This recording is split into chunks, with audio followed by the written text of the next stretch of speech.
श्रीमद् भगवत गीता चर्चा के 45वें भाग में आपका स्वागत है। द्वितीय अध्याय के श्लोक 21 पर चर्चा करेंगे। भूमिका। मनुष्य जीवन में गीता को समझना बहुत जरूरी है। गीता पढ़ने या सुनने से पापों से मुक्ति मिलती है। श्री कृष्ण कहते हैं, यदि तुम सदैव धर्म के मार्ग पर चलोगे तो सुखी रहोगे। आओ हम गीता पाठ सुने। पूरा वीडियो देखें, जिंदगी बदल जाएगी। अध्याय संख्या 2, श्लोक संख्या 21। मूल श्लोक।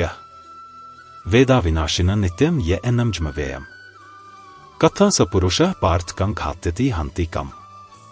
हिंदी अनुवाद।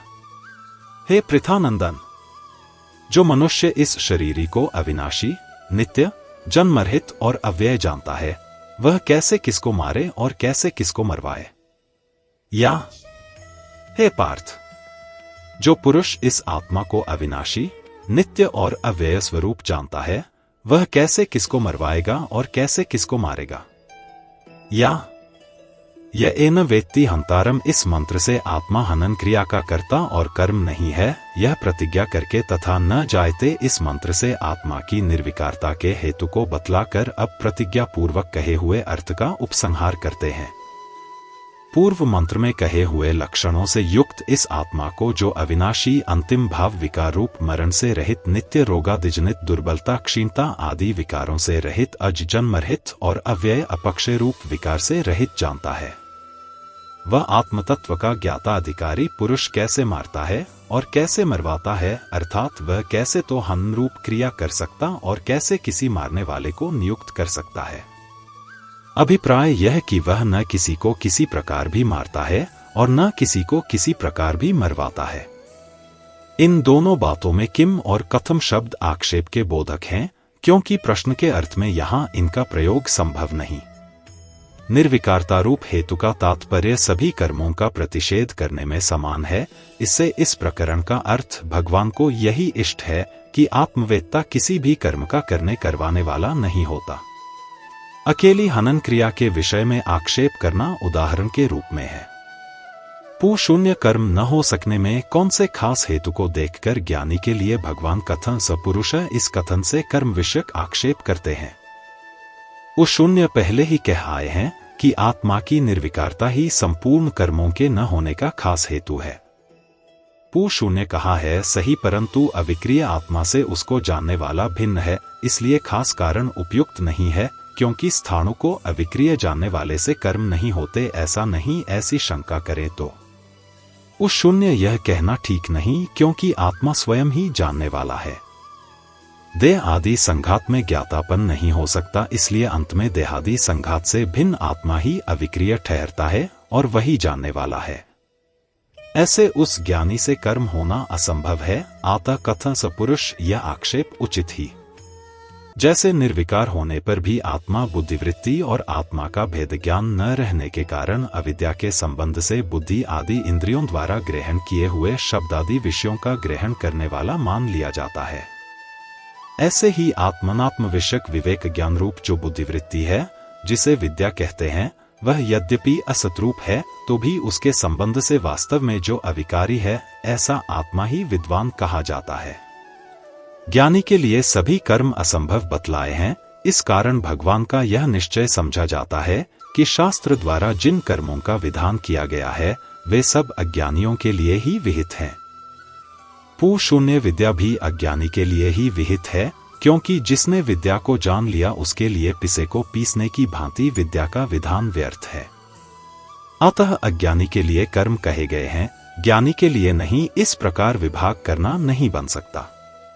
शून्य यह कहना ठीक नहीं, क्योंकि कर्तव्य के भाव और अभाव से भिन्नता सिद्ध होती है। अभिप्राय यह कि अग्निहोत्रादि कर्मों का विधान करने वाले विधिवाक्यों के अर्थ को जान लेने के बाद अनेक साधन और उपसंहार के सहित अमुक अग्निहोत्रादि कर्म अनुष्ठान करने के योग्य है। मैं करता हूँ, मेरा अमुक कर्तव्य है, इस प्रकार जानने वाले अज्ञानी के लिए जैसे कर्तव्य बना रहता है, वैसे न जायते इत्यादि आत्मस्वरूप का विधान करने वाले वाक्यों के अर्थ को जान लेने के बाद उस ज्ञानी के लिए कुछ कर्तव्य शेष नहीं रहता। क्योंकि मैं न करता हूँ न भोगता हूँ इत्यादि जो आत्मा के एकत्व और अकर्तृत्व आदि विषय ज्ञान है, इससे अतिरिक्त अन्य किसी प्रकार का भी ज्ञान नहीं होता। इस प्रकार यह विभाग सिद्ध होता है। जो अपने को ऐसा समझता है कि मैं करता हूँ, उसकी यह बुद्धि अवश्य ही होगी कि मेरा अमुक कर्तव्य है। उस बुद्धि की अपेक्षा से वह कर्मों का अधिकारी होता है, इसी से उसके लिए कर्म है। और उभौ तो न विजानीतः, इस वचन के अनुसार वही अज्ञानी है। क्योंकि पूर्वोक्त विशेषणों द्वारा वर्णित ज्ञानी के लिए तो कथा सपुरुष इस प्रकार कर्मों का निषेध करने वाले वचन हैं। सूत्रा आत्मा को निर्विकार जानने वाले विशिष्ट विद्वान का और मुमुक्षु का भी सर्वकर्म संन्यास में ही अधिकार है। इसीलिए भगवान नारायण ज्ञानयोगेन सांख्याना कर्मयोगेन योगिनाम इस कथन से सांख्ययोगी ज्ञानियों और कर्मी अज्ञानियों का विभाग करके अलग अलग दो निष्ठा ग्रहण करवाते हैं। ऐसे ही अपने पुत्र से भगवान वेदव्यास जी कहते हैं कि ये दो मार्ग हैं इत्यादि, तथा यह भी कहते हैं कि पहले क्रिया मार्ग और पीछे संन्यास। इसी विभाग को बारंबार भगवान दिखलाएंगे। जैसे अहंकार से मोहित हुआ अज्ञानी मैं करता हूँ ऐसे मानता है, तत्ववेत्ता मैं नहीं करता ऐसे मानता है, तथा सब कर्मों का मन से त्याग कर रहता है इत्यादि। इस विषय में कितने ही अपने को पंडित समझने वाले कहते हैं कि जन्मादि 6 भाव विकारों से रहित निर्विकार अकर्ता एक आत्मा मैं ही हूँ। ऐसा ज्ञान किसी को होता ही नहीं कि जिसके होने से सर्व कर्मों के संन्यास का उपदेश किया जा सके। यह कहना ठीक नहीं, क्योंकि न जायते इत्यादि शास्त्र का उपदेश व्यर्थ होगा। उनसे यह पूछना चाहिए कि जैसे शास्त्रोपदेश की सामर्थ्य से कर्म करने वाले मनुष्य को धर्म के अस्तित्व का ज्ञान और देहांतर की प्राप्ति का ज्ञान होता है, उसी तरह उसी पुरुष को शास्त्र से आत्मा की विरविकारता, अकर्तृत्व और एकत्व आदि का विज्ञान क्यों नहीं हो सकता। यदि वे कहें कि कर्णों से आत्मा अगोचर है इस कारण, तो यह कहना ठीक नहीं, क्योंकि मन के द्वारा उस आत्मा को देखना चाहिए। यह श्रुति है, आत्म शास्त्र और आचार्य के उपदेश द्वारा एवं शम दम आदि साधनों द्वारा शुद्ध किया हुआ मन आत्मदर्शन में करण है। इस प्रकार उस ज्ञान प्राप्ति के विषय में अनुमान और आगम प्रमाणों के रहते हुए भी यह कहना कि ज्ञान नहीं होता साहस मात्र है। यह तो मान ही लेना चाहिए कि उत्पन्न हुआ ज्ञान अपने से विपरीत अज्ञान को अवश्य नष्ट कर देता है। वह अज्ञान मैं मारने वाला हूँ, मैं मारा गया हूँ, ऐसे मारने वाले दोनों नहीं जानते। इन वचनों द्वारा पहले दिखलाया ही था, फिर यहाँ भी यह बात दिखाई गई है कि आत्मा में हनन क्रिया का कर्तृत्व, कर्मत्व और हेतु कर्तृत्व अज्ञान जनती है। आत्मा निर्विकार होने के कारण कर्तृत्व आदि भावों का अविद्या मूलक होना सभी क्रियाओं में समान है, क्योंकि विकारवान ही कर्ता अपने कर्मरूप दूसरे को कर्म में नियुक्त करता है कि तू अमुक कर्म कर। सूत्रा ज्ञानी का कर्मों में अधिकार नहीं है, यह दिखाने के लिए भगवान वेदा विनाशिनम कथन सपुरुष इत्यादि वाक्यों से सभी क्रियाओं में समान भाव से विद्वान के कर्ता और प्रयोजक कर्ता होने का प्रतिषेध करते हैं। ज्ञानी का अधिकार किसमें है, यह तो ज्ञानयोगेन सांख्यानाम इत्यादि वचनों द्वारा पहले ही बतलाया जा चुका है। वैसे ही फिर भी सर्वकर्माणि मनसा इत्यादि वाक्यों से सर्व कर्मों का संन्यास कहेंगे। पू शून्य मनसा यह शब्द है, इसलिए मानसिक कर्मों का ही त्याग बतलाया है, शरीर और वाणी संबंधी कर्मों का नहीं। उस शून्य यह कहना ठीक नहीं, क्योंकि सर्व कर्मों को छोड़कर इस प्रकार कर्मों के साथ सर्व विशेषण पू शून्य यदि मन संबंधी सर्व कर्मों का त्याग मान लिया जाए तो उस शून्य ठीक नहीं, क्योंकि वाणी और शरीर की क्रिया मनोव्यापार पूर्वक ही होती है। मनोव्यापार के अभाव में उनकी क्रिया बन नहीं सकती।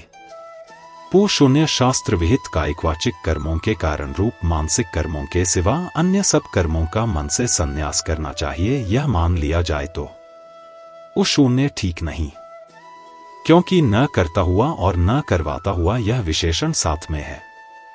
पू शून्य यह भगवान द्वारा कहा हुआ सर्व कर्मों का संन्यास तो मुमूर्षु के लिए है, जीते हुए के लिए नहीं, यह माना जाए तो उस शून्य ठीक नहीं, क्योंकि ऐसा मान लेने से 9 द्वार वाले शरीर रूप पुर में आत्मा रहता है, इस विशेषण की उपयोगिता नहीं रहती। कारण जो सर्व कर्म संन्यास करके मर चुका है, उसका न करते हुए और न करवाते हुए उस शरीर में रहना संभव नहीं।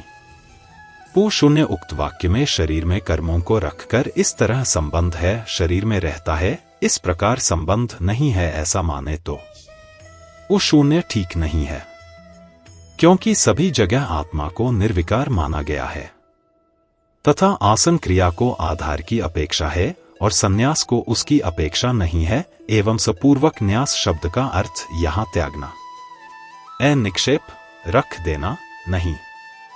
सूत्रांग गीता शास्त्र में आत्मज्ञानी का संन्यास में ही अधिकार है, कर्मों में नहीं। यही बात आगे चलकर आत्मज्ञान के प्रकरण में हम जगह जगह दिखलाएंगे। हिंदी टिप्पणी।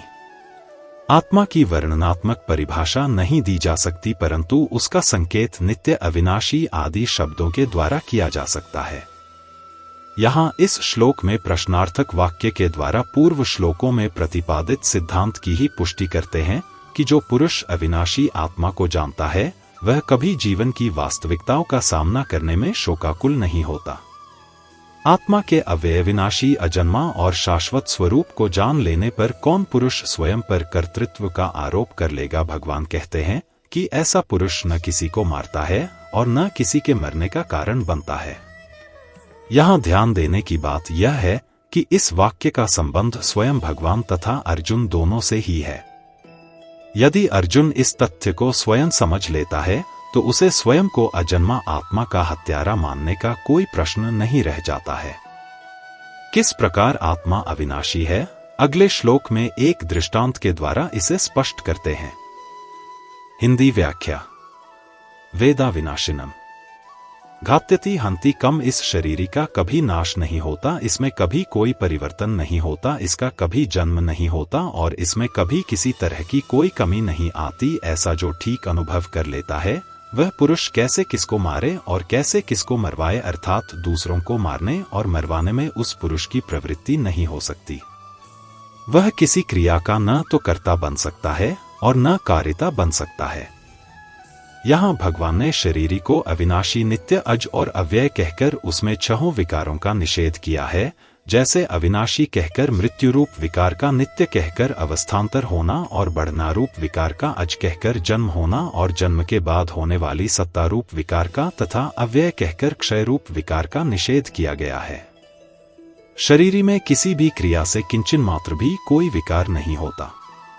अगर भगवान को न हन्यते हन्य माने शरीरे और कं घात्यति हंति कम, इन पदों में शरीरी के कर्ता और कर्म बनने का ही निषेध करना था, तो फिर यहाँ करने की बात न कहकर मरने मारने की बात क्यों कही? इसका उत्तर है कि युद्ध का प्रसंग होने से यहाँ यह कहना जरूरी है कि शरीरी युद्ध में मारने वाला नहीं बनता, क्योंकि इसमें कर्तापन नहीं है। जब शरीरी मारने वाला अर्थात कर्ता नहीं बन सकता, तब यह मरने वाला अर्थात क्रिया का विषय कर्म भी कैसे बन सकता है? तात्पर्य यह है कि यह शरीरी किसी भी क्रिया का कर्ता और कर्म नहीं बनता। अतः मरने मारने में शोक नहीं करना चाहिए, प्रत्युत शास्त्र की आज्ञा के अनुसार प्राप्त कर्तव्य कर्म का पालन करना चाहिए। संबंध पूर्व श्लोकों में देही की निर्विकारता का जो वर्णन हुआ है, आगे के श्लोक में उसी का दृष्टांत रूप से वर्णन करते हैं। संबंध यह शरीरी मरने वाला क्यों नहीं है, इसके उत्तर में कहते हैं, आज का सत्र यहीं समाप्त होता है। श्री कृष्ण के साथ रहो। जय श्री कृष्ण।